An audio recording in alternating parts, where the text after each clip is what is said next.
మనలో శాండ్విచ్ ఎంతమందికి ఇష్టమో కామెంట్ చేసేయండి. శాండ్విచ్ అంటే అందరికీ ఇష్టమే కదా. ఈరోజు నేను ఈ వీడియోలో మీకు శాండ్విచ్ ఎలా చేసుకోవాలో చెప్తాను, చూసేయండి.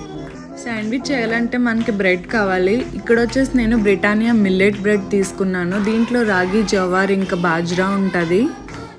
2 శాండ్విచ్కి మనకి 4 బ్రెడ్స్ కావాలి. అయితే నేను వచ్చేసి ఇక్కడ వీబా శాండ్విచ్ స్ప్రెడ్ తీసుకున్నాను.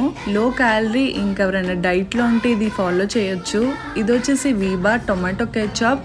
దాంతోపాటు నేను మయోనీస్ తీసుకున్నాను, ఆప్షనల్ ఇది. ఇది వచ్చేసి లెట్యూస్ అనమాట. లెట్యూస్లో మట్టి ఉండే ఛాన్స్ ఉంటుంది, కడిగి శుభ్రం చేసుకోండి. ఆనియన్ రింగ్స్ కట్ చేసుకున్నాను, ఇంకా దాంతోపాటు టొమాటో కట్ చేసుకున్నా.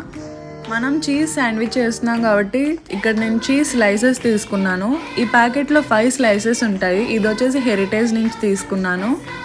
ఇప్పుడు చీజ్ స్ప్రెడ్ ఉంది కదా వీబా వాళ్ళది, బ్రెడ్ పైన ఈ విధంగా స్ప్రెడ్